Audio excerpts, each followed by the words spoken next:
Certain snoring could be dangerous. We spend about 1/3 of life sleeping. Some of us believe that snoring is so common that it might suggest a sound sleep.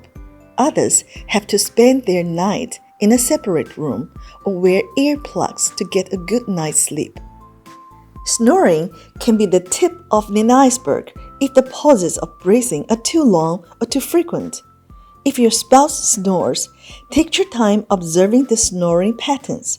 You can be the first one who discovers the potentially dangerous apnea, which could cause lack of oxygen in the brain and in the heart. Before using assistant appliance or having surgery, try Greenwood food supplement and lifestyle changes. This may improve your sleep quality.